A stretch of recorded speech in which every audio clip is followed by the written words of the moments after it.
Welcome to The Psychology of Us, the show where we explore the deep, often unseen layers behind human behavior, connection, and self-expression.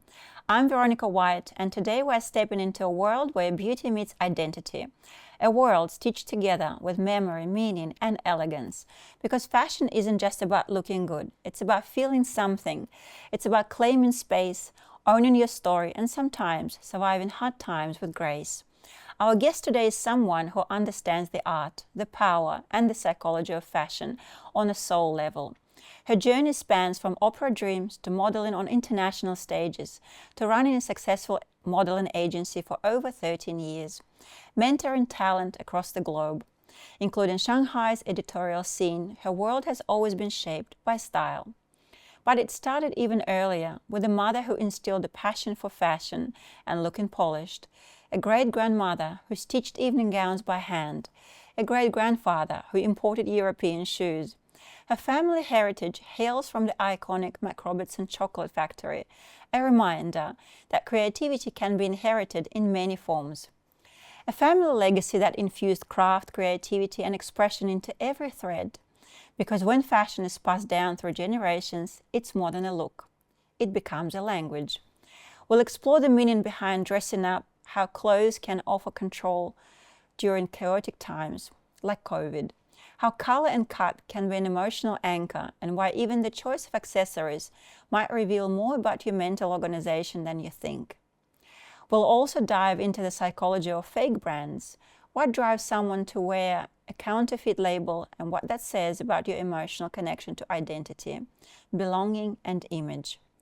We will speak about the emotional pull between luxury and purpose, because sometimes spending on a designer piece isn't about status. It's about honoring the craftsmanship, the artistry. Because for some people, fashion is just fabric. For others, it's a force. It's identity. It's healing. It's passion. Fashion is less about fabric and more about feeling seen. This is The Psychology of Us.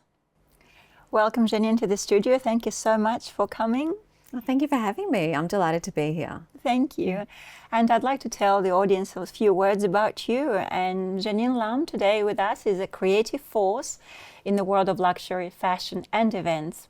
As a director of Chic Productions and European Women in Business, she has spent over 25 years bringing style, originality, and soul to everything, from intimate designer showcases to large-scale model contests across Australia and Asia.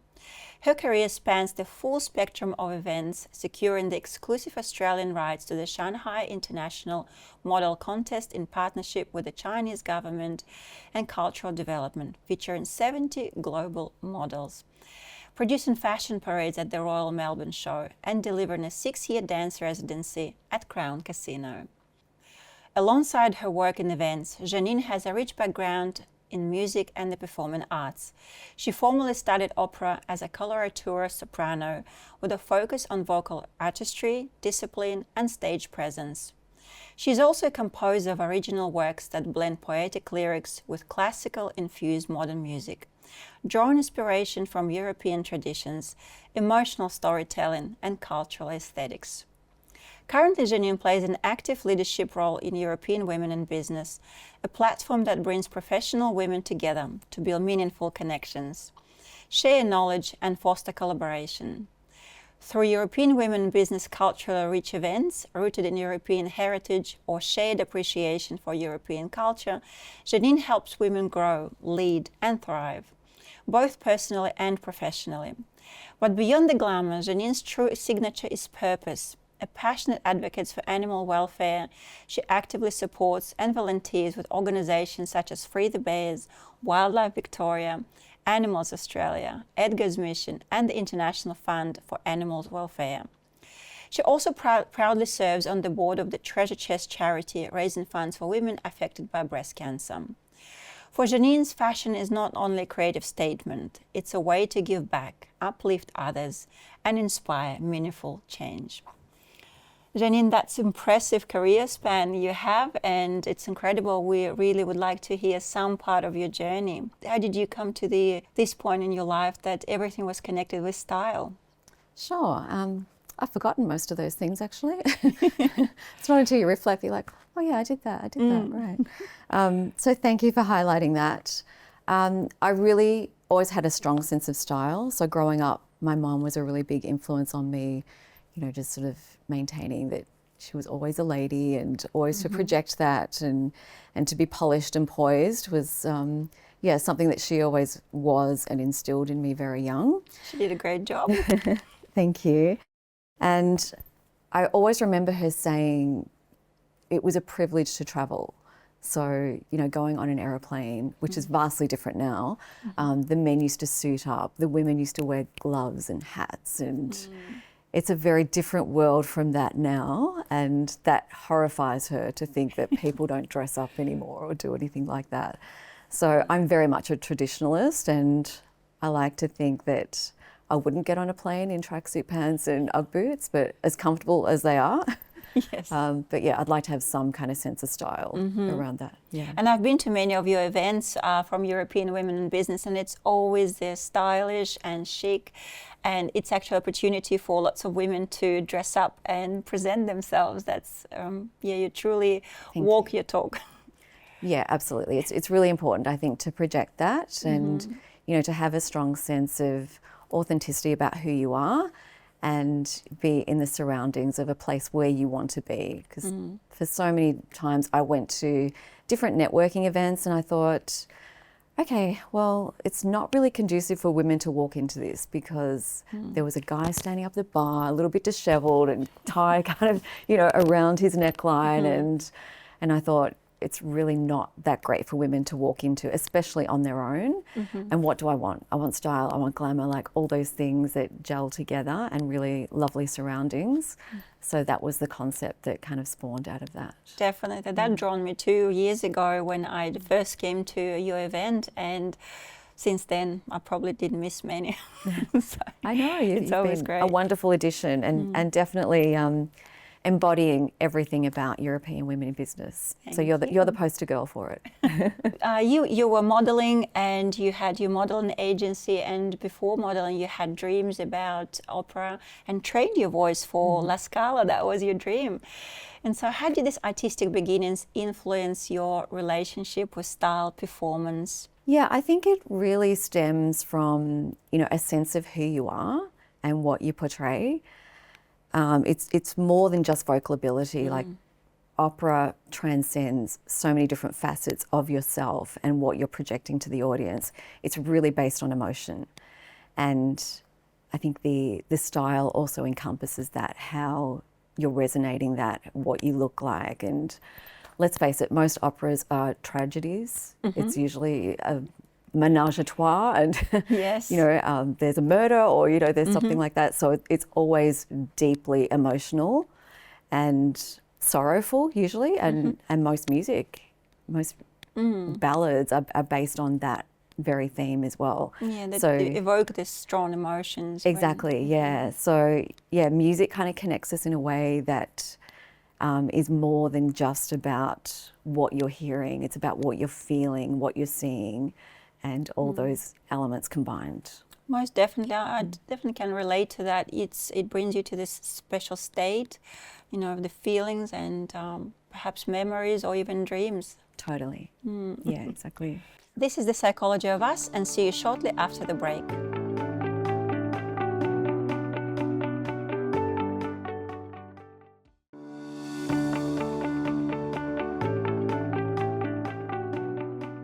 Welcome back to The Psychology of Us. So, Janine, there is a theory in psychology called Enclothed Cognition, and what it means is just the idea that what we wear affects what we think and how we feel. And I was wondering, being expert in style, have you experienced that yourself, where clothing gave you strength or clarity or any other emotions?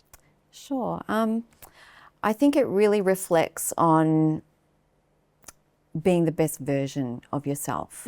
Yeah, that's what I really resonate with when I'm thinking of how I'm putting an outfit together, or I try not to overthink it as well. I think there's a really fine line between the two. Yes. And you can look a little bit maybe too put together or too polished. And you don't want to scream, "Look at me," either. You know, like there's an understated elegance is always sort of my kind of motto. But I was recently at the supermarket and I had a girl who was at the checkout come up to me, and I don't often go through the checkout, mind you. Most of us go through the self-serve these days. Yes. And it's nice to have that human connection still. Yeah. And, Yes. she said, oh, look, excuse me, I see you here all the time and I just want to say you're so pretty and I love that you're so put together. And it kind of startled me. I was like, what? I'm feeling really chaotic and like not put together at all. But it was really nice to hear that sentiment and the fact that she had the courage to say something kind and pass that on. So I really appreciated that comment.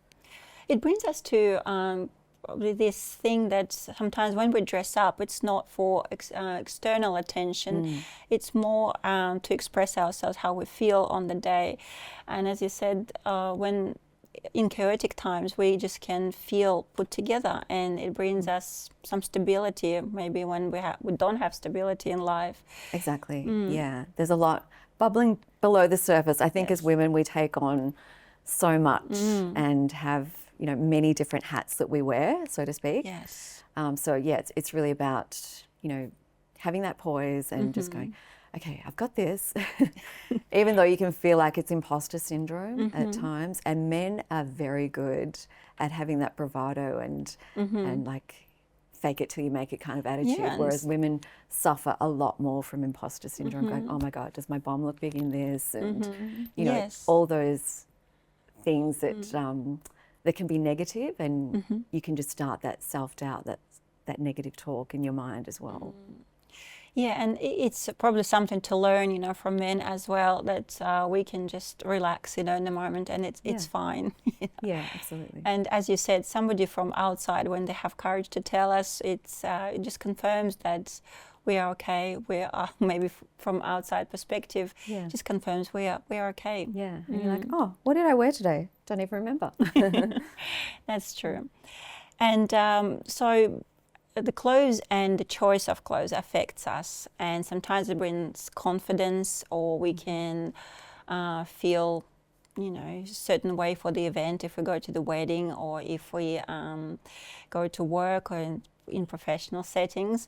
And we spoke before, and you said that in chaotic times, which was a few years ago in COVID, that putting yourself together and being dressed still helped you to go through the challenging times. Yes.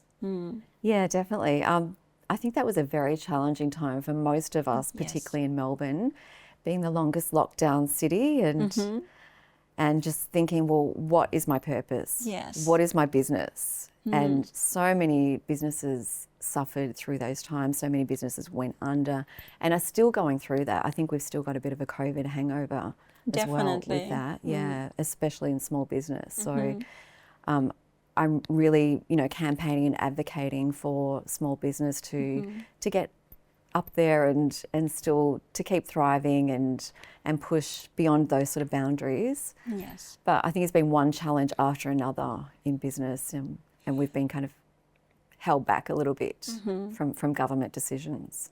Definitely, it's still, we feel repercussions of that. And I just wanted to bring back to, you said that clothing and put together, even we did not have anywhere to go in COVID, but somehow it helped you, to go through that mental challenge. And because we speak today about clothes and how we self-express ourselves, just some word of advice to people that sometimes that might help, where you don't know where to start. You just put something from your wardrobe that makes you feel comfortable. Yes. And give that boost of confidence. Yeah. Yeah, and it was a time where we couldn't do events at all. So the only way for me was to pivot and do online events. And again, it was like, oh, well, now I have to wash my hair. Now I have to put on makeup. And and I want to look somehow presentable on camera, whether that's, from afar on a little computer camera or or whatever. It really made you think again, okay, what am I going to wear? What colour? All those sort of things, even if it was from here upwards. and you didn't have to worry about, you could have your pajama pants and Ugg boots at the bottom. Yes, some people did that. But it was just that perception of, dressing up and feeling like you were making an effort. And I actually remember going back to when I had an agency, I had one of the sales representatives say to me, "Oh, you know, that girl's beautiful, but she doesn't wear any makeup." And I said, "Oh, she doesn't need to. Like, she's stunning the way she is." And she's like, "But it's the fact that she doesn't look like she's made the effort." And that stayed with me for a long time. And I thought, okay, well, I take on board her point, but I don't think everybody needs to wear makeup necessarily all the time as well. Yeah.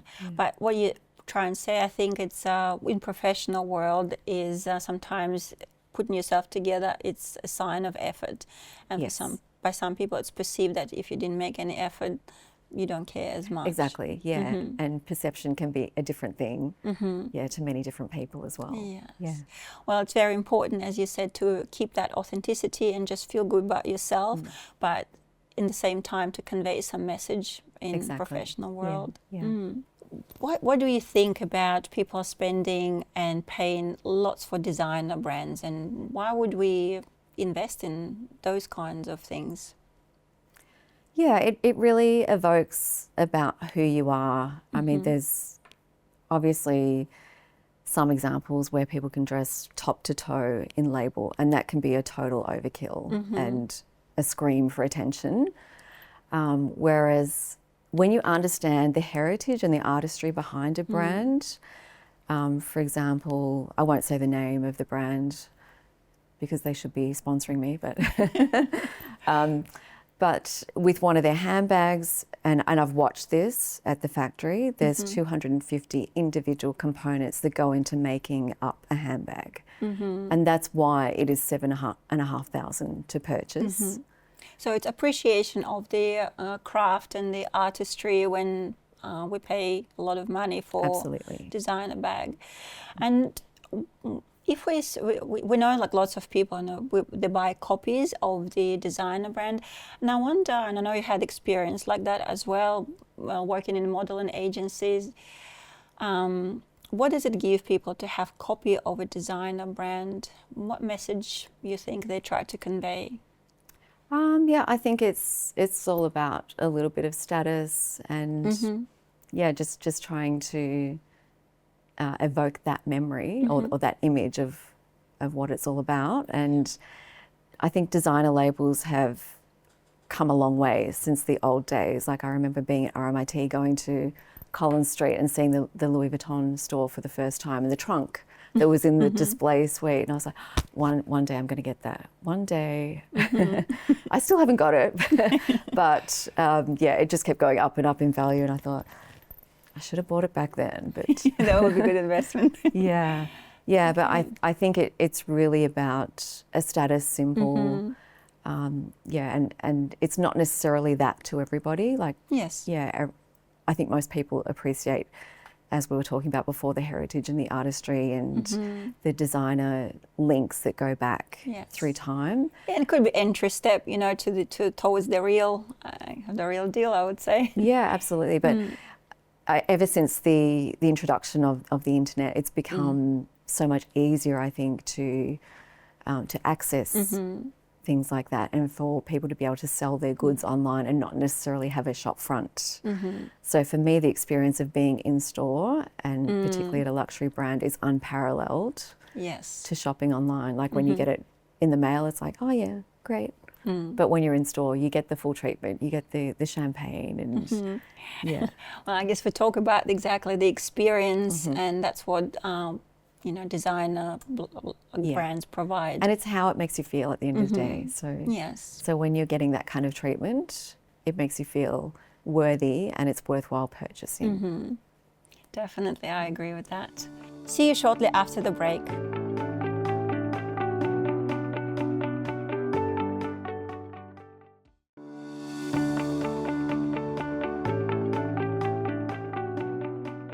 welcome back to The Psychology of Us. Janine, you shared before with me about loss of your dear friend to cancer, and that it really affected you and changed the perspective in your life. And you dearly remember her and participate in charities, different types of charities, and raising funds for your network and other events. And if you're comfortable to share with us a few things about that experience. Yeah, absolutely. Brooke was a very dear friend who had an incredible outlook. She was very selfless. She just started a business when she was diagnosed with her third bout of cancer, and she was going into personal styling, and just such a positive and radiant person who never had a bad thing to say about anyone, never complained, never said why me, and just you know, a wonderful outlook. And you know, and I would say to her, like, we'd talk about things openly, and when she was really declining, it was very hard to see her going through so much pain and suffering. And she'd be like, enough about me, what about you? What's going on with you? What have you been doing? And, you know, she was always really upbeat and uplifting and inspiring. And she was the type of person that she only dressed in monochrome, never print. So, you know, if I wore a print, she's like, oh, you're in a print? I can't do print. That's good for you, but you know. And it was really funny to have that sort of banter with her as well. But yeah, it was just a really difficult thing to see somebody so young and so vibrant. And her dream was to go to Fashion Week in Paris, and unfortunately never got there. But we have a few close friends where we still get together twice a year and we honour her memory. And just before she'd passed, we bought her Dior earrings, and she wore those relentlessly. They never came out of her ears, and they were so special to her. And I have those now in my possession. I've never worn them since, because to me it's like a memory of her. That yeah, she's like a little angel. That's a very touching story, and you carry her legacy. Absolutely. So everything I do towards cancer fundraising is in Brooke's memory. Yes. And I'll never forget coming back from her funeral, which was in Bendigo. The whole way home, there was a bright shining star the whole way that like followed us. And every night I, without fail, would look up into the sky and there's just one bright shining star. And I always think that it's her looking down and beaming from above. That's wonderful. It's wonderful to share that. So the style helped in the days when you know, you knew that these days coming to an end, but the style and what you shared, these things about styling and fashion helped you, and your earrings. So because we speak today about something that things can be sentimental and fashion can have meaning. Absolutely. And that's what I know about you. You are really a person who gives back and does many things for greater good. And sometimes fashion seems superficial, but however, I believe it has purpose and you can turn it into purpose. And what other charities, or why animal charities? Animal charities to me is really important because it gets to the heart of my emotions, because they don't have a voice. And yeah, there's so much injustice in the world, and there seems to be, you know, so much more. I don't know whether I'm noticing it now because we've got immediate social TV coverage and all of that, but I never used to see it as much as a child. But yeah, there seems to be a lot more cruelty now, and people are just not as compassionate as they used to be. And hopefully we can turn that around, because yeah, I really want to make it a better place. To be their voice when they don't have one. Of course, yeah. Interesting, you know, you have lots of things in your life around your voice, and you trained your voice, and you found your voice, and you speak from stages, and you share your voice for someone who's voiceless. Yes, thank you. Very nice way to give back. And that brings us to the point that as well we can use our talents, our strengths, even we think sometimes it's probably not our strength or it's nothing special. And we spoke about that imposter syndrome, but it really is, you know, we can tap into these resources and share to the world. Exactly. As you do. Yeah. And just be your authentic self. Like that's my strongest advocate to this day is about being empowered. And, you know, you might not be feeling that confident that day, but, you know, just be your true authentic self. And if you've got to say what you have to say, then just honor that and go with it. Definitely. Thank you, Janine, for sharing. And in the end, if you could whisper something to every woman getting dressed in the morning, not about trends, but about self-worth, what would you say to them? Good question. I think style is not about perfection. It's really more about presence. And if I think about it on the level that we're talking on, you need to embody it as a main character. You're the main character, and the clothes are the ensemble class.